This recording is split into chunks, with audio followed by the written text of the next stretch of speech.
வழக்கறிஞர் மற்றும் அரசியலாளர் திரு KS ராதாகிருஷ்ணன் அவர்களின் KSR வாய்ஸ் சேனலுக்கு உங்களை அன்புடன் வரவேற்கிறோம். நண்பர்களே வணக்கம். புதியதாக இலங்கையில் தேர்ந்தெடுக்கப்பட்ட அதிபர் அனுரா திசாநாயகா இந்தியா வந்துள்ளார். அவர் பயணம் 3 நாட்கள். சீனாவுக்கும் செல்ல இருக்கின்றார். இந்திய அரசாங்கம் அவரிடம் பேச வேண்டிய விடயங்கள் பல உள்ளன. இந்து மகா சமுத்திரம் அமைதி மண்டலம், அதாவது அமெரிக்கா ஏவுதளம் டிகோகர்ஷாவில் இருக்கின்றது. பிரான்ஸ் உடைய ஆயுத படைகள் கிட்டத்தட்ட ஆப்பிரிக்கா கரையோரம் இருக்கின்றது, இந்து மகா சமுத்திரம் அருகே. அது மட்டுமல்ல, கிழக்கு முகமாக அந்தமான் தீவுக்கு சற்று தென்புறம் ஜப்பான் எண்ணெய் ஆய்வு செய்கின்றது. அது மட்டுமல்ல, சீனாவின் ஆதிக்கம் பல வகையில் அங்கே ஆக்கிரமித்து கொண்டு தன்னுடைய ஆதிக்கத்தை பெருக்கிக் கொண்டு வருகின்றது. கம்பன் தோட்டா, பட்டுவழி சாலை, அந்த பட்டுவழி சாலை ஆப்பிரிக்காவுக்கும் லத்தீன் அமெரிக்கா, அதாவது தென் அமெரிக்காவுக்கும் செல்கின்றன. அது மட்டுமல்ல, கிழக்கு முனையம் கொழும்பு அட்டானமஸ் இடமாக நம்முடைய கண்டோன்மெண்ட் மாதிரி, மீனம்பாக்கம் கண்டோன்மெண்ட் மாதிரி, தாம்பரம் கண்டோன்மெண்ட் மாதிரி கிழக்கு முனையம் கொழும்பு துறைமுகத்தில் சீனாவின் ஆதிக்கம் இருக்கின்றது. அங்கு எந்த நடவடிக்கை எடுத்தாலும் சீனாவுடைய அந்த கண்டோன்மெண்ட் தான் நடவடிக்கை எடுக்க வேண்டும். இலங்கை அரசுக்கு அதில் எந்த பொறுப்பும் கிடையாது. அங்கே அடையாள சீட்டு ஐடி கூடமும் சீனா எழுத்துக்களோடு வழங்கப்பட்டன கடந்த ஆட்சியில். அது மட்டுமல்ல, இலங்கையை சுற்றி சீனாவின் உளவு கப்பல் வந்து கொண்டு இருக்கின்றது. அந்தமான் தீவு வரை எண்ணெய் பைப்புகள் பதிக்கின்ற வேலையும், சீனாவுக்கு செல்கின்ற பைப்புகளும் பதிக்கப்படுகின்றன. நம்முடைய கச்சத்தீவு வரை சிறு சிறு தீவுகள், இலங்கையை சொந்தமான தீவுகளுக்கு காத்தாடி மின்சாரம் உற்பத்தி செய்ய குத்தகைக்கு வழங்கிவிட்டார்கள் சிங்கள அரசு. வடக்கு கிழக்கு மாநிலங்கள், தமிழ் ஈழப் பகுதிகளில் சீனா எழுத்துக்கள் தான் உள்ளன. ஆங்கிலம் சீனா எழுத்துக்கள், சிங்கள எழுத்துக்கள் தான் இருக்கின்றன. சீனா தூதர் யாழ்ப்பாணத்தில் பத்திரிகையாளர் சந்திக்கும் போது சொல்கிறார், இனிமேல் இனவாதம் என்று பேசிக்கொள்ளாதீர்கள் என்று சொல்கிறார். இது என்ன முறை? ஒரு வெளிநாட்டு தூதர் இலங்கையில் இருக்கின்றார். இலங்கை மக்களை எச்சரிக்கின்ற வகையில், பயமுறுத்துகின்ற வகையில், அதுவும் யாழ்ப்பாணத்தில் தமிழர் வாழும் பகுதியிலே வந்து சொல்கிறார் என்றால் என்ன திமிரு? இப்படியான நிலையில் அனுரா இப்போது டெல்லிக்கு வந்து விட்டார். முதல் கட்டமாக ஜெய்சங்கரை சந்தித்துள்ளார், பிரதமரை சந்திப்பார். இப்படி பல்வேறு விஷயங்கள் பேசப்பட இருக்கின்றன. குறிப்பாக ஈழத்தமிழர் விஷயங்கள் பேசப்பட வேண்டும். அங்கே என்ன நடக்கின்றது? கிட்டத்தட்ட 3000 கோவில்கள், சிறு கோவில்கள், நடுத்தர கோவில்கள், பதிகம் பாடப்பட்ட திரிகோணமலை, மன்னார் போன்ற கோவில்கள் எல்லாம் அங்கே ஆக்கிரமிப்புகள் நடக்கின்றன. சைவம் அழிக்கப்பட்டு, கோவில்கள் இடிக்கப்பட்டு, அங்கே புத்த விகார்கள் அமைக்கப்படுகின்றன. இதை பற்றி பேச வேண்டும். நீங்கள் மத சார்ந்த அரசு இல்லை. இந்து மதம் என்றால் ஒரு ஹெரிட்டேஜ் என்கிறீர்கள், ஒரு மார்க்கம் என்கிறீர்கள். அந்த வழியில் இதை எடுத்து பேசுங்கள். அங்கே சைவமும் தமிழும் வளர்ந்த இடம்.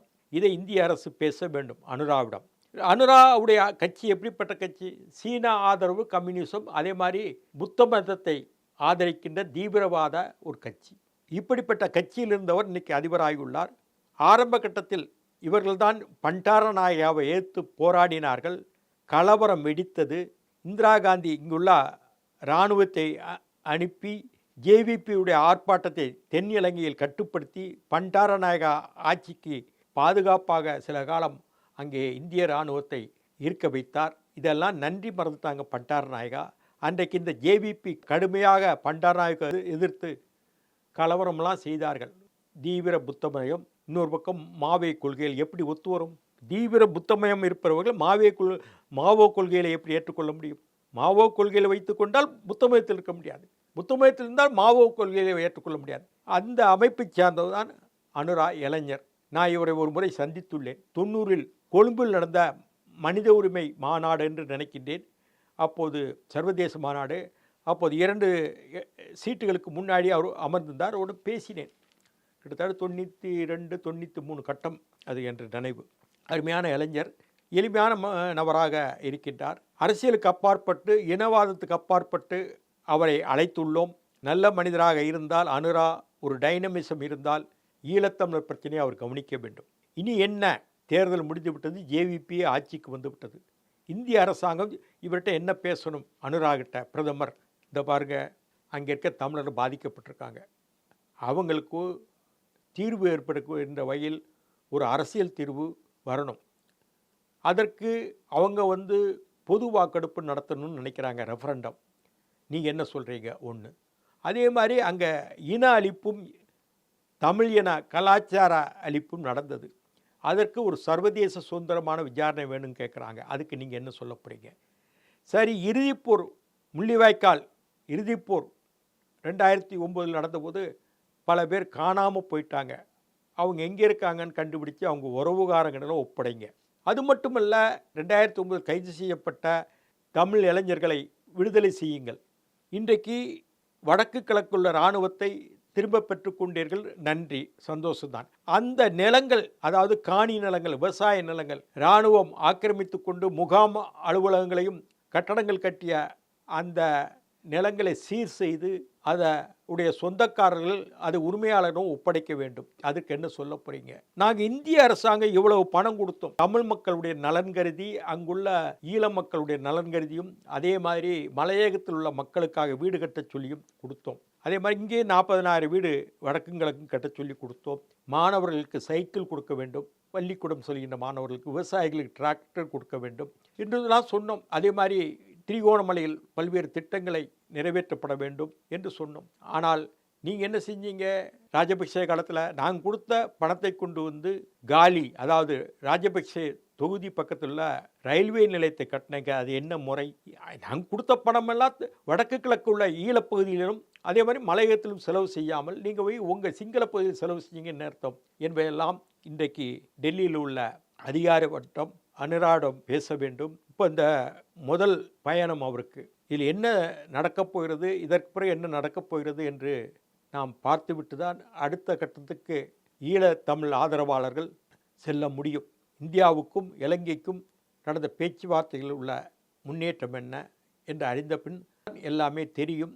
இன்றைக்கு ராஜபக்சே, ரணில், சந்திரிகா போன்றவர்களாம் ஆண்டார்கள். இப்போது வித்தியாசமாக ஜேவிபி வந்துள்ளது. இவர்களுடைய நடவடிக்கை எப்படி இருக்கின்றது இந்தியா விட்டு இலங்கைக்கு சென்ற பின் தெரியும். அதே மாதிரி தொடர்ந்து அவர் சீனாவுக்கு போகின்றார். அனுரா சீனாவுக்கு போயிட்டு வந்த பிறகு என்ன மாதிரி அவருடைய நடவடிக்கைகள் இருப்பது என்பது தெரிய வரும். அதற்கு பிறகுதான் இவர் எப்படி தமிழருடைய பிரச்சனை தீர்ப்பார் என்று நாம் கவனிக்க முடியும். ஒன்று செய்துள்ளார், வடக்கு கிழக்கில் உள்ள இராணுவத்தை திரும்ப பெற்றுள்ளார். அது முக்கியமான விஷயம்தான், அது கவனிக்கப்பட வேண்டிய விஷயம். அது ஒரு நல்லது கூட. நீண்ட காலமாக சொல்லி கொண்டு வருகிறது. 2009 போர் முடிந்து விட்டது. முடிந்த பின்னும் கிட்டத்தட்ட 15 வருஷம் இங்கேயே இராணுவம் இருக்கே என்ன அர்த்தம்னு நீண்ட காலமாக சொல்லப்பட்ட, நாம் எடுத்து வைத்த கோரிக்கையை இன்றைக்கு திரும்ப பெற்றுள்ளார் என்பது ஒரு மகிழ்ச்சியான செய்திதான், மறுக்கவில்லை. நல்லது நடந்தால் மகிழ்ச்சி தான். பார்ப்போம், போக போக என்ன நடக்கின்றது. அதுபோய் இந்திய அரசு என்ன சொல்லப் போகிறது பார்ப்போம். என்ன சொன்னார் என்று தெரியும், பார்ப்போம். நன்றி, வணக்கம். சுவாரஸ்யமான பல அரசியல் தகவல்களுக்கு இணைந்திருங்கள் KSR வாய்ஸ் சேனலோடு. நன்றி, வணக்கம். KSR வாய்ஸை சப்ஸ்கிரைப் செய்யாதவர்கள் உடனடியாக சப்ஸ்கிரைப் செய்யுங்கள். அருகில் இருக்கும் பெல் பட்டனையும் கிளிக் செய்யுங்கள். நாங்கள் போடும் வீடியோக்கள் உங்களுக்கு உடனுக்குடன் வந்து சேரும்.